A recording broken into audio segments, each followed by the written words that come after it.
सभी चैप्टर्स के बारे में डिस्कस करते हैं। तो ह्यूमन ज्योग्राफी के अंतर्गत सबसे पहला आपके हैं मानव भूगोल। तो मानव भूगोल किसे कहते हैं, तो इससे पहले हम देखना होता है कि हम भूगोल किसे कहते हैं। तो पृथ्वी के संबंध में हम जब वर्णन करते हैं तो हम उसे भूगोल कहते हैं, यानी जियो और ग्राफी दो शब्द मिलकर भूगोल बनाते हैं। फिर उसके बाद हम बात करते हैं कि ह्यूमन ज्योग्राफी कहाँ से आया। तो ह्यूमन ज्योग्राफी जो आया, तो ह्यूमन ज्योग्राफी के आने के पीछे जो कारण है कि इसका जब द्वैतवाद प्रारंभ हुआ, यानी भूगोल को दो भागों में डिवाइड किया गया, उसके बाद मानव भूगोल जन्म लेता है। तो लगभग 1650 की बात है। वारेनियस नाम के व्यक्ति ने, बर्नहार्ड वारेनियस ने इसे सामान्य भूगोल और एक विशिष्ट भूगोल दो भागों में डिवाइड किया। तो जो सामान्य भूगोल है, जिसे हम भौतिक भूगोल या फिजिकल ज्योग्राफी कहते हैं, विशिष्ट भूगोल है वो प्रादेशिक भूगोल कहलाता है। यानी इसी प्रादेशिक भूगोल के अंतर्गत हम ह्यूमन ज्योग्राफी है उसको पढ़ते हैं। तो ये पूरा का पूरा ह्यूमन ज्योग्राफी का कॉन्सेप्ट इस प्रकार से रहता है। उसके बाद हम बात करते हैं कि ह्यूमन ज्योग्राफी के अंतर्गत हम क्या पढ़ते हैं, या फिर हम इसकी स्कोप के बारे में बात करते हैं कि ह्यूमन ज्योग्राफी का जो स्कोप है वो क्या है। तो ह्यूमन ज्योग्राफी के स्कोप से पहले हम थोड़े से परिभाषाओं पर जिक्र करते हैं। तो सबसे पहली परिभाषा, अगर मानव भूगोल का जन्मदाता जिसे कहा जाता है, तो फ्रेडरिक रैडजिल को कहा जाता है। इनकी पुस्तक थी एंथ्रोपोज्योग्राफी, और एंथ्रोपोज्योग्राफी जो 3 वॉल्यूम्स के अंतर्गत प्रकाशित होती है। 1882 से लगभग 1892 तक ये प्रकाशित हुई थी।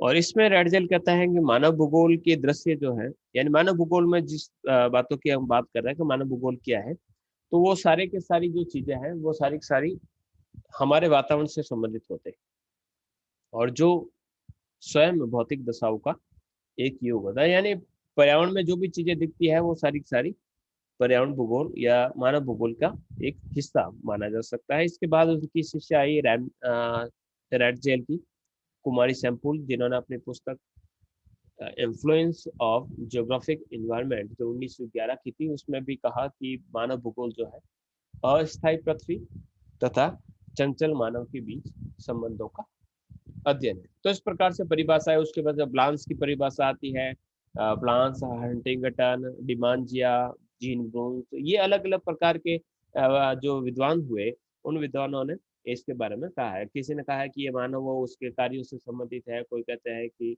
ये बहुत बड़ा एक समष्टि भूगोल है जिसके अंतर्गत मानव और पर्यावरण के बीच संबंधों का हम अध्ययन करते हैं। तो ये अलग अलग विद्वानों ने अलग अलग प्रकार की परिभाषा दी है। डेविड स्मिथ ने एक परिभाषा दी थी कि ह्यूमन ज्योग्राफी ए वेलफेयर अप्रोच, जो डेविड स्मिथ की किताब थी, उसमें कहता है कि मानव भूगोल क्या है। तो मानव भूगोल कहाँ, कौन, क्या पाता है और कैसे पाता है का अध्ययन करता है, यानी वो gets where, what and how, ये मानव भूगोल की परिभाषा दी गई थी। उसके बाद इसके विषय क्षेत्र की बात करते हैं कि भाई नेचर जैसे कि हमारा नहीं दे रखा है, तो स्कोप दे रखा है। तो स्कोप का अर्थ हो गया इसका जो विषय क्षेत्र है। तो विषय क्षेत्र की अगर बात करें तो विषय क्षेत्र काफी बड़ा है। जैसे कि विडाल डी ब्लांस है, तो विडाल डी ब्लांस ने इसका जो स्कोप है वो बताया है कि इसके अंदर हम पॉपुलेशन के बारे में बात करते हैं, यानी जनसंख्या का वितरण, घनत्व, जनसमूह, फिर सभ्यता के तत्व यानी कल्चरल एलिमेंट, परिवहन के साधन, मानव की जातियां, नगर की बात करते हैं। जीन ब्रून्स कहते हैं कि इसमें हम जो सभ्यता के विकास के आधार पर देखें, और एक होता है पॉजिटिव क्लासिफिकेशन। ये दो प्रकार के क्लासिफिकेशन जून ब्रून्स ने किए। तो इस प्रकार से अलग अलग विद्वानों ने अलग अलग प्रकार के जो क्लासिफिकेशन किए हैं, उसके आधार पर हम कह सकते हैं कि इसके अंतर्गत हम मनुष्य और मनुष्य से संबंधित जितने भी जो कार्यकलाप है उन सभी का हम अध्ययन इस मानव भूगोल के अंतर्गत करते हैं।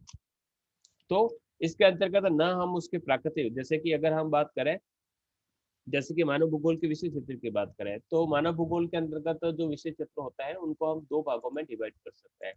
दो भागों में किस प्रकार से डिवाइड करता है, जैसे कि अगर हम कहें कि इसके अगर मैं यहाँ पर दो विभाग बनाऊं, जैसे कि यहाँ पर मानव भूगोल के विषय की बात करते हैं। तो मानव भूगोल के विषय के अंतर्गत हम एक तो उसके अंदर हम भौतिक क्रियाएं शामिल करते हैं, भौतिक परिवेश, और एक होता है सांस्कृतिक परिवेश। जो सांस्कृतिक परिवेश होता है वह मानव से संबंधित होता है, ठीक है। और जो भौतिक परिवेश होता है वह प्रकृति से संबंधित होता है। जैसे कि अगर हम कहें कि एक तो है हमारा भौतिक पर्यावरण, और भौतिक पर्यावरण के अंतर्गत हम क्या पढ़ेंगे, किसी स्थान की अवस्थिति के बारे में पढ़ेंगे, लोकेशन, अवस्थिति, अलग अलग प्रकार की भू आकृतियां, पर्वत, पठार, मैदान, ये भू आकृति समझिएगा इसको।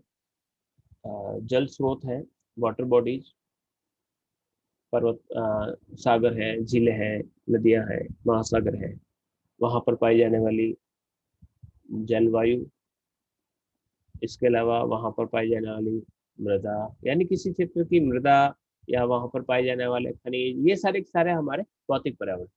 अगर सांस्कृतिक पर्यावरण है तो सांस्कृतिक पर्यावरण के अंतर्गत तो कुछ हमारी आधारभूत आवश्यकता है, जैसे कि हमें रोटी, कपड़ा, मकान, उपकरण, परिवहन के साधन चाहिए। हम खेती बाड़ी करते हैं, हम शिकार करते हैं, हम पशुपालन करते हैं, उद्योग, खनन, यातायात।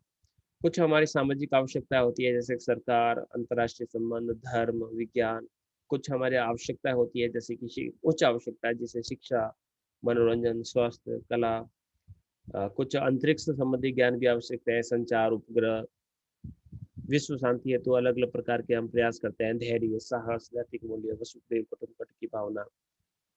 ये सारे सारे कह सकते हैं हम इसके स्कोप के अंदर, यानी इसके क्षेत्र के बारे में हम बहुत सारा, यानी हर वो विषय जो इस पृथ्वी पर विद्यमान है वो सारा का सारा मानव भूगोल का, क्योंकि वो ह्यूमन से रिलेटेड है और पृथ्वी से रिलेटेड है, तो दोनों से। फिर है उसके प्रिंसिपल्स। अब ह्यूमन ज्योग्राफी के जो प्रिंसिपल्स है, प्रिंसिपल्स यानी उसके कौन कौन से सिद्धांत है, तो सिद्धांत जो है उन सिद्धांतों को हम मानव पर्यावरण अंतर संबंध के अंतर्गत देखते हैं। तो मुख्य रूप से हमने तीन जो सिद्धांत है उन सिद्धांतों के बारे में जिक्र किया था कि मानव भूगोल के अंतर्गत तीन जो सिद्धांत है, एक तो है क्रियाशीलता के सिद्धांत, एक है पार्थिव एकता का सिद्धांत, और एक जो सिद्धांत है वातावरण समायोजन का सिद्धांत।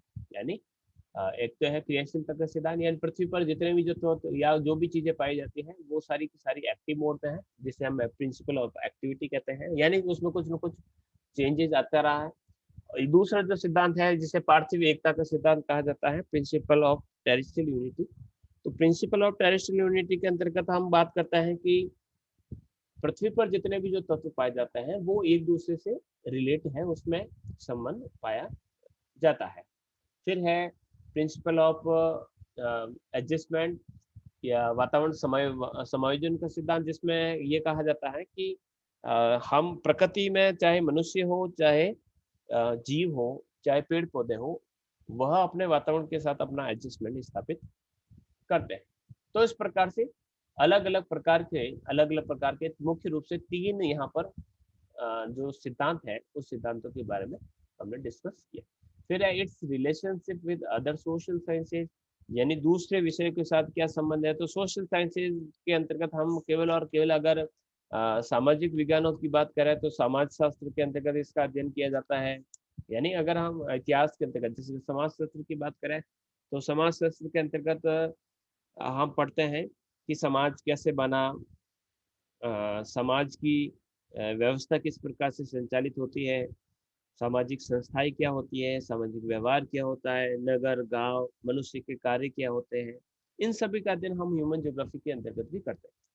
मानव भूगोल और इतिहास के बारे में बात करें तो जितना भी इतिहास आज बना है, यानी वो इतिहास जो है वो भूगोल पर ही संबंधित रहा है। यानी पृथ्वी और उस पर रहने वाले जो निवासी हैं वो एक दूसरे से आपसी संबंधों में बंधे हुए, और इन्हें इस जिस प्रकार से इन्हें अलग नहीं किया जा सकता, वैसे वैसे इतिहास और भूगोल को भी अलग नहीं किया जा सकता है।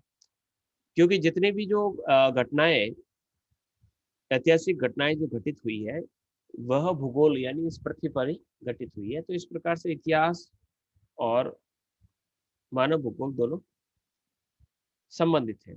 इसके अलावा ह्यूमन ज्योग्राफी के अंतर्गत ह्यूमन ज्योग्राफी और एंथ्रोपोलॉजी का संबंध स्थापित किया जा सकता है, राजनीति का, अर्थशास्त्र का।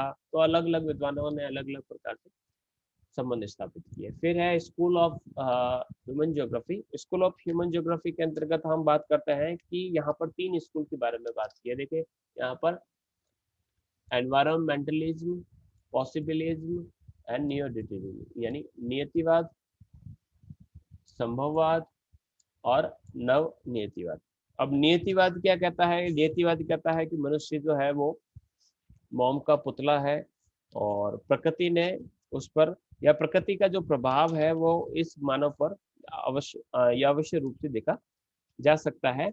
या फिर हम यूं कह सकते हैं कि प्रकृति श्रेष्ठ है और मानव जो है वो थोड़ा सा एक तुच्छ प्राणी के रूप में, उसका एक पुत्र के रूप में देखा जाता है। तो ये ऐसी जो संभववादी, जो ऐसी जो प्रकृतिवादी जो सोच है वो 20वीं सदी के प्रारंभिक में काल में स्टार्ट हुई थी। और इसके अंतर्गत जो ग्रीक जो दार्शनिक थे उन्होंने बताया कि मानव पर जो भौतिक या जो जलवायु है या भौतिक धरातल है उसका प्रभाव पड़ता है। यानी प्राकृतिक जो शक्तियां होती हैं वो काफी प्रभावशाली होती है, मानव पर प्रभाव डालती है। तो डार्विन की एक पुस्तक है ओरिजिन ऑफ द स्पीसीज, उसके बाद ये कॉन्सेप्ट स्टार्ट होता है कि जो भौतिक कारक है उसका प्रभाव मानव पर पड़ता है।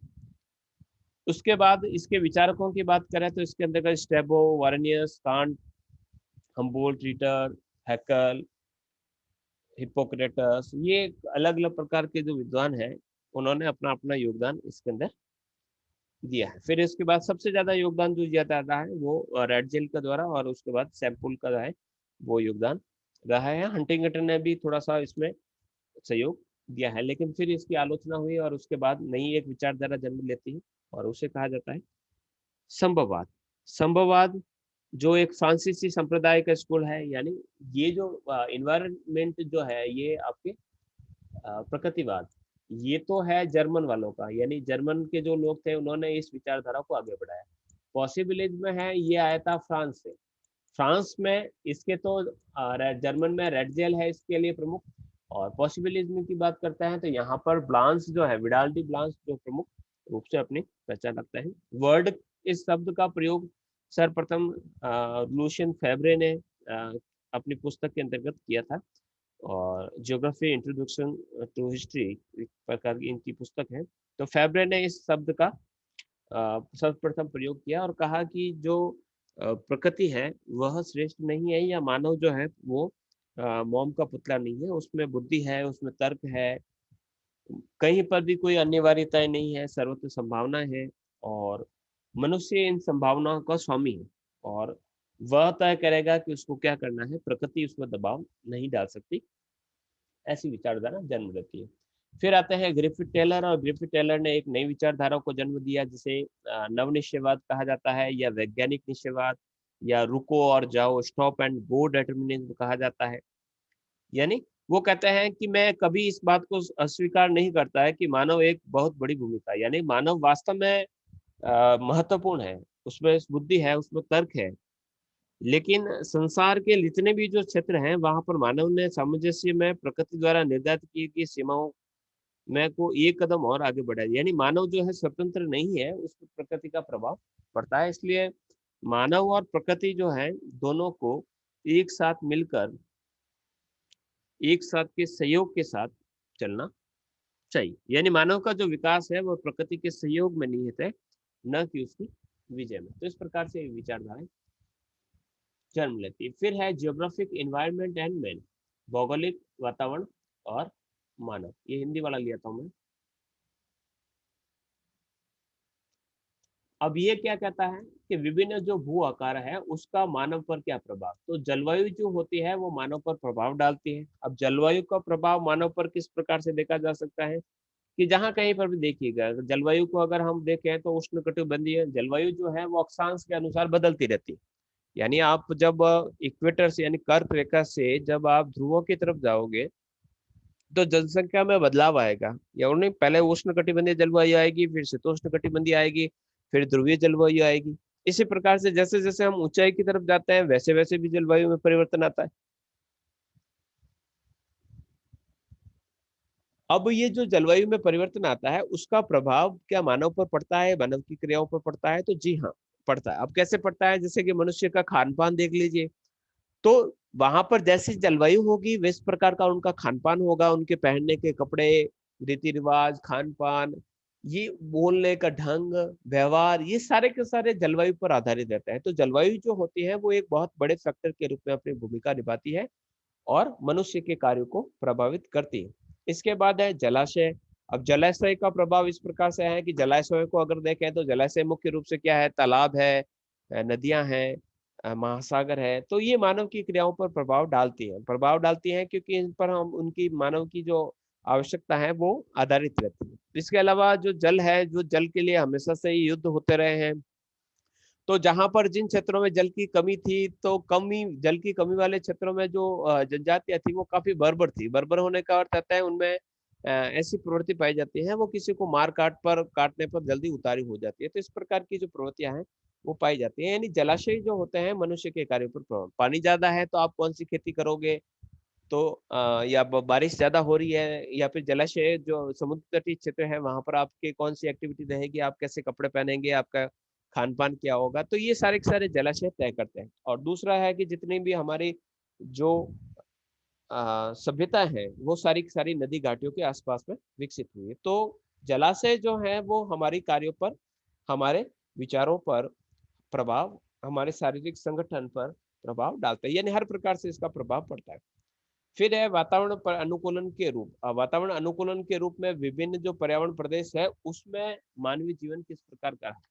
तो विभिन्न पर्यावरण जीवन का अर्थ हो गया कि अगर हम देखें कि यहाँ पर अगर आपका जो सिलेबस है तो इस सिलेबस के अकॉर्डिंग यहाँ पर दे रखा है, एक तो दे रखा है विश्वत रेखीय क्षेत्र। तो विश्वत रेखीय जो क्षेत्र है, इस विश्वत रेखीय क्षेत्र के अंतर्गत कौन कौन सी जो जनजातियां हैं वो विकसित हुई।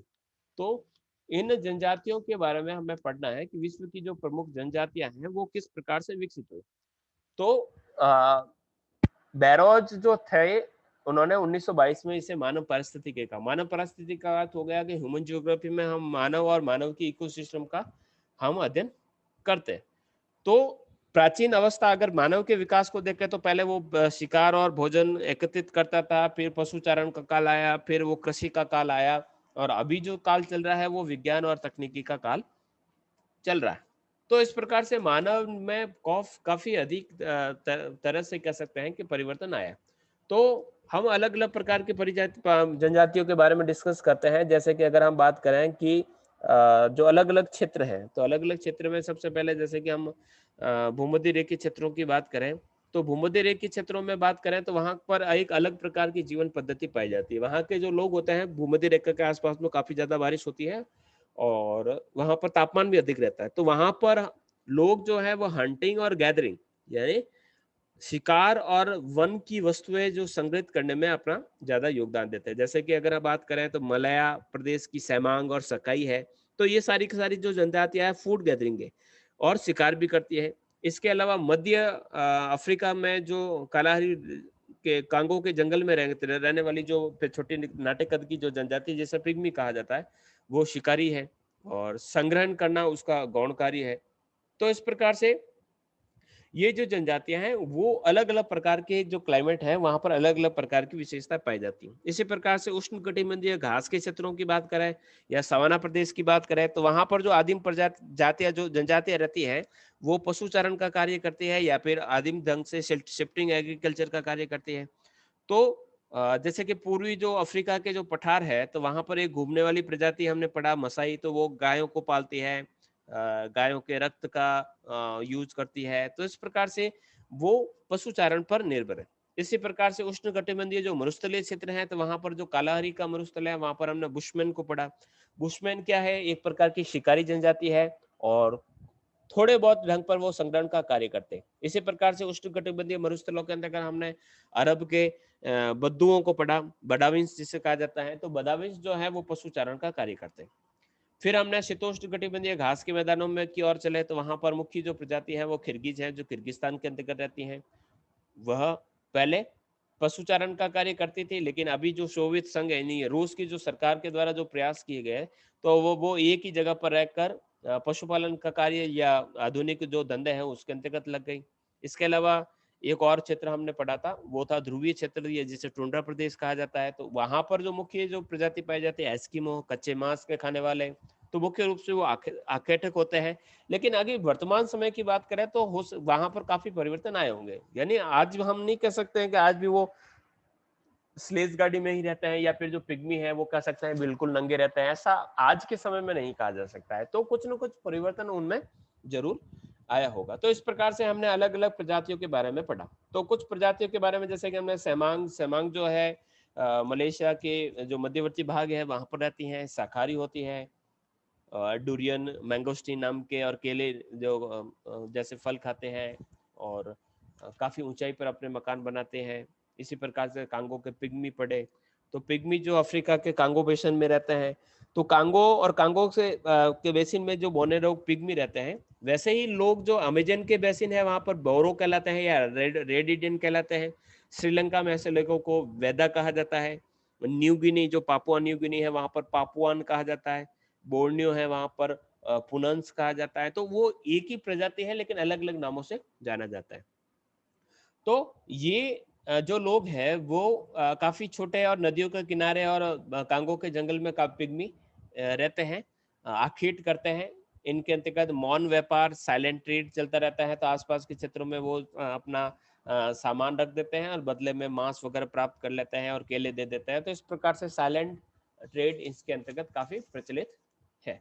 इसके अलावा हमने बुशमैन को पढ़ा। तो बुशमैन जो है वो कालाहारी के जंगलों में रहते हैं, कालाहारी के जो मरुस्थलीय क्षेत्र है वहां पर रहते हैं। तो बासुतो लैंड या नेटाल, रोडेशिया, टैंगानिका, ये पूरे पूरे पूर्वी अफ्रीका के जो हाईलैंड क्षेत्र है वहां पर रहते हैं। तो यहाँ पर ये रहते हुए वहां पर आखेट का कार्य करते हैं। इसके अलावा इसके अंतर्गत काफी कह सकते हैं कि इनका जीवन काफी खतरनाक होता है। कहा जाता है कि जो बुशमैन है, बुशमैन ऐसे जीवन में, ऐसे क्षेत्रों में रहता है कि वहां पर कभी कभी तो ऐसे दिन आता है कि उनको ठूस ठूस को खाने को मिल जाता है, और कई बार ऐसी स्थिति है तो वो भूखे मर जाते हैं। शिकार के पीछे 40-50 किलोमीटर तक पीछे चले जाते हैं, खूब दावतें मना देते हैं, बहुत ज्यादा खाते हैं, इतने ज्यादा खाते हैं कि कई दिनों तक ये पड़े रहते हैं, और जब शिकार नहीं मिलता तो भूखे रहते हैं, खाल चबाकर अपनी भूख को शांत करता है। काफी ज्यादा गर्म क्षेत्रों के रहने के कारण ये संग्रह भी नहीं कर पाता है, क्योंकि मांस जो है काफी जल्दी खराब हो जाता है, इकट्ठा नहीं कर सकते हैं। तो ये प्राकृतिक दृष्टि से वहां पर पूरी तरह से, यानी उनका काम क्या है, फलों को या सॉरी शिकार के पीछे भागना और उसे पकड़ना। फिर उसकी एक और विशेषता के बारे में पढ़ा था कि बुशमैन जो होते हैं सर्वभक्षी होते हैं, हर चीज को खा लेते हैं, चाहे चींटी हो, चाहे दीमक हो, चाहे इनके अंडे हो। चींटियों के अंडे खाते हैं। विशेष रूप से जो दीमक होती है, जो दीमक जिस होती है, जिसे ये बुशमैन के राइस यानी चावल के अनुसार खाते हैं, वो काफी ज्यादा खाते हैं। तो भोजन का एक महत्वपूर्ण अंग है। यहाँ तक कि शरीर के ऊपर जो जूं बैठती है उसको भी खा लेते हैं। तो काफी गंदा और निम्न कोटि का खान पान इनको देखने को मिलता है। धूप और ठंडक की रक्षा के लिए शरीर पर एक लेप लगाते हैं जिसे बूचर कहते हैं, जिसे चिकनी मिट्टी और चर्बी से मिलाकर बनाते हैं। तो काफी धूप से और कीड़ों से इनकी ये रक्षा करते हैं। तो मौसम की कठोरता से बचने के लिए गुफाओं में रहते हुए या अपने इसी प्रकार से अपना जीवन बिताते हैं। इसके अलावा हमने मसाई को पढ़ा। तो मसाई के अंतर्गत महत्वपूर्ण जो है वो उसका क्राल है, एक तो उसका चित्र है। तो मुख्य रूप से प्राकृतिक घास पर आधारित क्षेत्र है, इसलिए वो पशुपालन पर निर्भर है। लेकिन इनका जो व्यवस्था है, जो क्राल है, पशुओं का जो बाड़ा बनाया जाता है या जो रहने का स्थान है वो क्राल कहलाता है। तो गायों को पालते हैं और इनकी जो क्राल है वो काफी इंपॉर्टेंट, आप यानी उसके झोपड़ों के जो समूह होते हैं उनको क्राल कहते हैं। अंडाकार बस्ती होते हैं, उसमें 10 से 50 तक के झोपड़े होते हैं। सामूहिक जो बस्ती जो दल विशेष की होती है, उसके बीच में 30 से 40 मीटर व्यास का एक गोल क्षेत्र रख देते हैं। गोल क्षेत्र जो होता है वो बाड़े के रूप में होता है, और इस बाड़े में वो रात्रों में अपने पशुओं को रखते हैं। बाड़ों के चारों ओर वो अपने झोपड़े बना देते हैं। झोपड़े के बाद सुरक्षा के लिए कांटेदार तार लगा देते हैं। तो कार में केवल 2 रास्ते होते हैं और दोनों किनारों पर काल बनाने का काम स्त्रियां करती है, और कहाँ बनेगा ये मुखिया तय करेगा। तो इस प्रकार से ये पशु चारण करने की प्रक्रिया चलती है। तो इस प्रकार से अलग अलग प्रजातियों के हमने बारे में देखा। तो विषुवत रेखीय क्षेत्रों की बात करते हैं। तो विषुवत रेखा के आसपास के क्षेत्रों में हमने सबसे पहले दक्षिणी अमेरिका में बोरोर को पढ़ा। दक्षिणी अमेरिका में बोरोर को पढ़ने के बाद हम आए अफ्रीका में हमने पिग्मी को पढ़ा, और फिर हम मलेशिया के जंगलों में आए, वहां पर हमने सकाई और सेमांग को पढ़ा। इसी प्रकार से उष्ण मरुस्थलीय क्षेत्रों के अंतर्गत हमने जो जनजातियां हैं जिसके अंतर्गत हमने एक तो बदामीन्स को पढ़ा, बुशमेन्स को पढ़ा।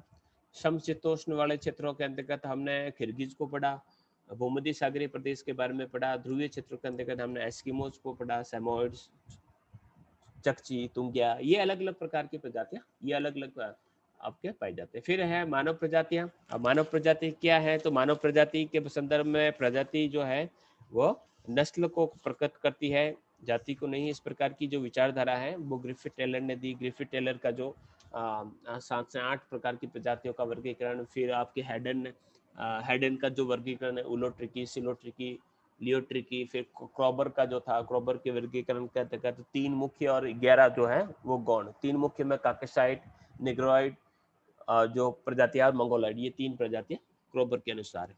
फिर उसके बाद आता है विश्व जनसंख्या में वृद्धि, वितरण और घनत्व। तो विश्व में जनसंख्या किस प्रकार से बढ़ रही है, उसमें कौन कौन से ग्रुप्स पाए जाते हैं, यानी पूरे जनसंख्या की बात करें तो पूरे वर्ल्ड के अंतर्गत जो जनसंख्या है, यानी जो जनसंख्या की जो गणना हुई है वहां से अगर स्टार्ट करें तो विश्व के अंतर्गत अलग अलग प्रकार की जनसंख्या के क्षेत्र पाए जाते हैं। सबसे पहले तो हम स्टार्ट करते हैं कि भाई जनसंख्या है तो जनसंख्या कहाँ पर अधिक पाई जाएगी या कहाँ पर कम पाई जाएगी। तो उसके पीछे कुछ न कुछ कारण होते हैं, तो उन कारणों को हम जिक्र करते हैं कि अधिक जनसंख्या को प्रभावित करने वाले कारक कौन कौन से हैं। तो प्राकृतिक कारकों में हम जलवायु की बात करते हैं, जल की आपूर्ति की बात करते हैं, स्थल रूप किस प्रकार का है, पहाड़ी है, पठारी है या मैदानी है, भूमि की उर्वरा शक्ति किस प्रकार की है, वहाँ की भौगोलिक अवस्थिति किस प्रकार की है, सांस्कृतिक कारक, धार्मिक कारक, आखेट की व्यवस्था, कृषि के लिए जमीन है या नहीं, पशुपालन की व्यवस्था, औद्योगिक रोजगार है, धार्मिक सामाजिक कारण। तो इस प्रकार से अलग अलग प्रकार के जनसंख्या प्रदेश बांटे जाते हैं। तो जनसंख्या प्रदेश के अंतर्गत संयुक्त राज्य जो अमेरिका है उसको अलग क्षेत्र और यूरोपियन क्षेत्र अलग है, मिस्र या चीन के प्रकार, ब्राजील के समान, आर्कटिक मरुस्थल के क्षेत्र के प्रकार। तो इस प्रकार से एक जालंसिकी का वर्गीकरण है, उसके बारे में भी हम डिस्कस करते हैं। तो यहाँ पर विश्व में जनसंख्या की वृद्धि किस प्रकार से हो रही है, कहाँ कहाँ पर जनसंख्या के एल्गोरिथम का अर्थ होता है कि वहाँ पर जो जनसंख्या की जो वृद्धि है उस वृद्धि के अंतर्गत मुख्य रूप से जनसंख्या के जो समूह है वो कौन कौन से किस प्रकार से पाए जाते हैं। तो वहाँ पर हम यूरोपियन जनसमूह, अमेरिकन जनसमूह, एशियन जनसमूह के बारे में हम डिस्कस करते हैं कि वहाँ पर बड़े बड़े जनसमूह पाए जाते हैं। तो यहाँ पर हमने इसका वर्गीकरण किया था, शायद जो ऑफलाइन क्लास रही थी उसके अंतर्गत हमने ये पढ़ा। तो मुख्य रूप से हम 3 या 4 भागों में इसे बांट सकते हैं, जिसे एक्यूमेन कहा जाता है। एक्यूमेन का अर्थ है जहाँ पर लोग रहते हैं, तो बसे हुए जो क्षेत्र होते हैं उसे एक्यूमेन कहते हैं, और जो बिना बसे हुए क्षेत्र होते हैं उसे नॉन एक्यूमेन या जन शून्य क्षेत्र कहते हैं। तो एक्यूमेन क्षेत्रों की बात करें तो एक तो है दक्षिणी पूर्वी एशिया, जहां पर विश्व की सबसे ज्यादा जनसंख्या निवास करती है, फिर उत्तरी पश्चिमी यूरोप है, और फिर है उत्तरी पूर्वी अमेरिका। तो ये प्रमुख जो क्षेत्र है वहां पर जनसंख्या का वितरण पाया जाता है। फिर आते हैं हम 4th यूनिट में, और 4th यूनिट में हमारे पास है मानव का अधिवास यानी ह्यूमन सेटलमेंट। ह्यूमन सेटलमेंट कहाँ होता है, किस प्रकार से ह्यूमन सेटलमेंट को प्रभावित करने वाले कारक कौन कौन से हैं, इनकी आकृति किस प्रकार की होती है, यानी मानव जो अधिवास होते हैं उनकी आकृति किस प्रकार की, और प्रकार की बात करते हैं तो प्रकार के अंतर्गत हम देखिएगा ये पैटर्न एंड डिस्ट्रीब्यूशन, ठीक है, या टाइप में बात करते हैं तो टाइप जो होता है वो अलग अलग प्रकार के। अब प्रतिरूप की बात करते हैं तो प्रतिरूप रेखीय हो सकता है, आयताकार हो सकता है, शू की लेस के समान हो सकता है, गोल हो सकता है, अरिय हो सकता है, त्रिभुज के अनुसार हो सकता है। और प्रकार की बात करें तो प्रकार सघन भी हो सकता है, अर्ध सघन हो सकता है, बिखरा हुआ हो सकता है। तो ये प्रकार अलग होते हैं।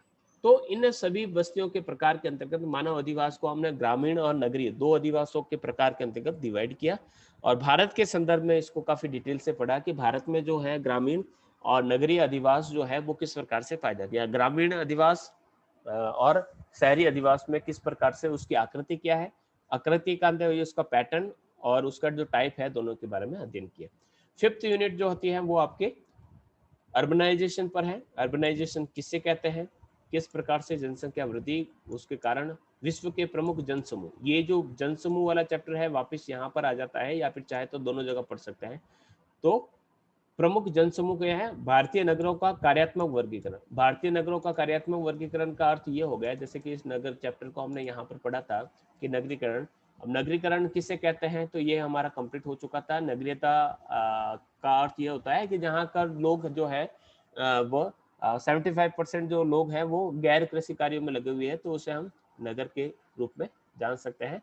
तो गैर प्राथमिक कार्य होते हैं, जनसंख्या और आवास दोनों ही सघन रूप से देखने को मिलते हैं। अधिवास स्थल काफी विस्तृत होता है, जटिल होता है। परिवहन, वाणिज्य, शिक्षा, स्वास्थ्य, सुरक्षा, प्रौद्योगिकी के केंद्र होते हैं।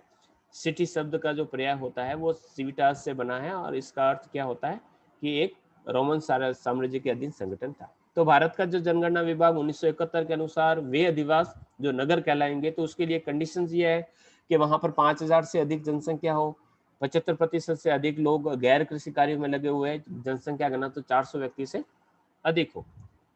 क्यों नगर बसता है, तो उसकी कुछ स्थिति होती है। तो स्थिति के जो विकास के कारक है, जलवायु है, पानी उपलब्ध होगा, आजीविका के साधन हैं, परिवहन होंगे, पंचायत के केंद्र होंगे, तकनीकी विकास, कार्यात्मक आधार होंगे, कुछ जनसंख्या के कारक होंगे, उच्च सामाजिक स्तर रहेंगे। तो ये कुछ विशेषताएं होती हैं, वो बताते हैं कि नगर जो बसेंगे, तो नगर बसने के पीछे क्या क्या कारण हो गया। फिर नगरों की अवस्थाओं की बात करें, तो नगर की जो अवस्थाएं होती हैं वो इस प्रकार से ईओपोलिस होती है। सबसे पहले एक छोटा छोटा सा बाजार होता है, और वो जो बाजार होता है वह बाजार धीरे धीरे विकसित होकर एक बड़े रूप में जाता है। ठीक है, तो पहली अवस्था जो लुइस मम्फोर्ड के अनुसार ईओपोलिस है, छोटे छोटे बाजार, छोटे छोटे उद्योग होते हैं। फिर पोलिस बनता है, कस्बा बन जाता है, कई संस्था सेवाओं का विकास हो जाता है।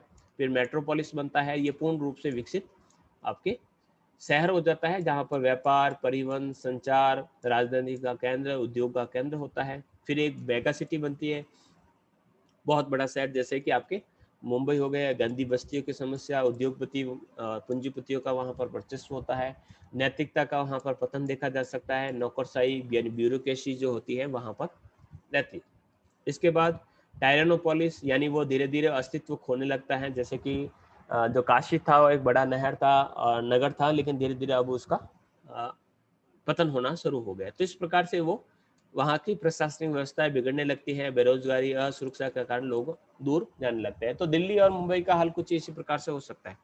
फिर होता है नेक्रोपोलिस, जो अपराध, दरिद्र, महामारी, कुप्रशासन, चोरी, आगजनी की कारण ये हो सकते हैं। तो ये कुछ अवस्थाएं हमने पहले पढ़ ली है। फिर है नगरों का कार्यात्मक वर्गीकरण। तो नगर जो है वह एक एडमिनिस्ट्रेटिव सिटी के रूप में हो सकता है। एडमिनिस्ट्रेटिव यानी राजधानी हो सकती है, राजा का नगर हो सकता है। इंडस्ट्रियल सिटी, उद्योग धंधों का क्षेत्र हो सकता है। कमर्शियल सिटी जैसे कि मुंबई हो सकता है, जहाँ पर व्यापार वाणिज्य होता है। ट्रांसपोर्ट सिटी जैसे कि ऋषिकेश से काठ गोदाम है, मुंबई है, चेन्नई है, लंदन है। तो यहाँ पर दो या दो से अधिक जल मार्ग, रेल मार्ग या वायु मार्ग जो है मिलते हैं, वो ट्रांसपोर्ट सिटी। कुछ माइनिंग टाउन हो सकते हैं, जैसे कि कोलार है जो एक खान के रूप में कर्नाटक में है। जोहान्सबर्ग जो है अफ्रीका में है।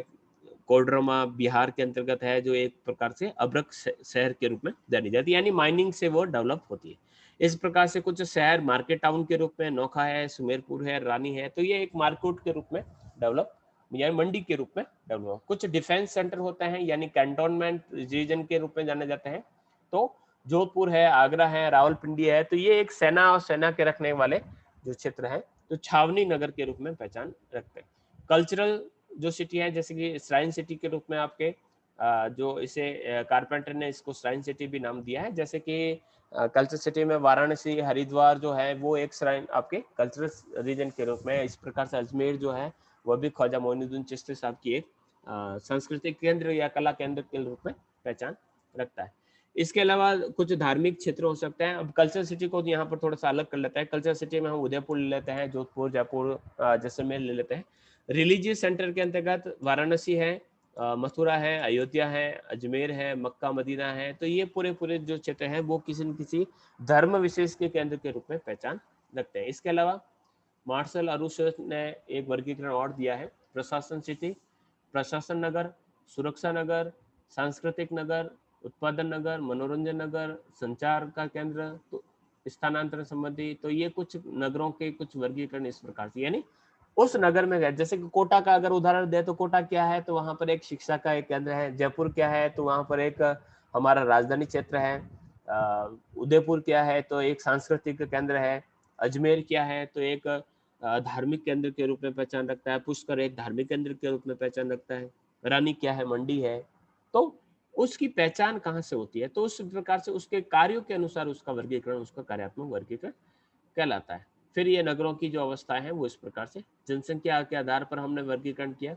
तो सबसे छोटे हैमलेट या पूर्वे या नगले होते हैं, ये ढाणी के रूप में होते हैं, सामान्य सुविधाएं होती हैं, उप स्वास्थ्य केंद्र, डाकघर होता है, फिर नगरीय गांव बनता है, तो उसमें ना गांव और शहर दोनों की सुविधाएं मिलती हैं। फिर कस्बा होता है जो ग्रामीण और नगरीय क्षेत्रों के बीच में एक प्रभावशाली केंद्र के रूप में देखने को मिलता है। सभी प्रकार के, सभी मनुष्य के लिए सभी प्रकार की वस्तुएं यहाँ पर मिलती है। 50,000 से आधी जनसंख्या की बस्ती वाला जो नगर होता है वो आपके कस्बा कहलाता है। उससे बड़ा होता है वो नगर कहलाता है। नगर से बड़ा होता है वो महानगर कहलाता है। महानगर से बड़ा 10 लाखीय नगर जिसे मिलियन सिटी कहा जाता है।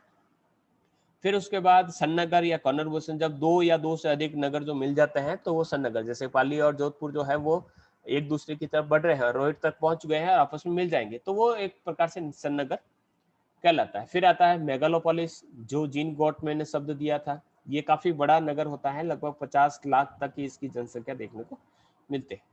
इसके अलावा इसको एक्योनोपोलिस भी कहा जाता है, तो भविष्य का नगर कहा जाता है जब अनेक प्रकार के नगर मिलकर एक बहुत जटिल संरचना बन जाएगी, यानी पाली, जोधपुर, अजमेर, जो सिरोही है, ये आपस में मिल जाएंगे, तो ये एक्योनोपोलिस के नाम से जाना जाएगा। इसके अलावा CBD केंद्र, ये केंद्रीय व्यापारिक स्थल, ये कई बार एक बार परीक्षा में पूछा गया। तो नगर के बीच के स्थित एक ऐसा क्षेत्र जहां पर सामाजिक, व्यापारिक या नागरिक कार्य और परिवहन कार्यों का केंद्र होता है। जैसे कि पाली के अंदर सूरजपोल है, यानी आपके जो शहर है वहां पर एक कोई न कोई एक ऐसा क्षेत्र होगा जहां पर सभी प्रकार की दुकानें हैं, सभी प्रकार की व्यवस्था है, वहीं पर देखने को मिलती है, यानी फला चीज कहाँ मिलेगी तो वहां पर मिलेगी ही। तो इस प्रकार का जो चित्र होता है वो आपके CBD कहलाता है। तो इस प्रकार से ये पूरा का पूरा आपके ह्यूमन ज्योग्राफी का पूरा पूरा चैप्टर रहता है। फिर है नगरों की समस्याएं, तो नगरों की समस्या बहुत सारी समस्या है, विभिन्न प्रकार के प्रदूषण है, अपशिष्टों की समस्या है, पानी की समस्या है, रहने के लिए स्थान की समस्या है। तो इन सभी समस्याओं के बारे में आपको यहाँ पर देखने को मिलता है। इसके अलावा गंदी बस्ती, अब गंदी बस्ती जिसे मलिन या स्लम्स कहा जाता है, तो स्लम्स की कई प्रकार की प्रॉब्लम्स होती है। तो बड़े बड़े नगरों के बीच में छोटी छोटी से जगह में इस प्रकार की बस्तियां बस जाती है, गंदी बस्तियां, तो उन्हें स्लम्स के नाम से जाना जाता है।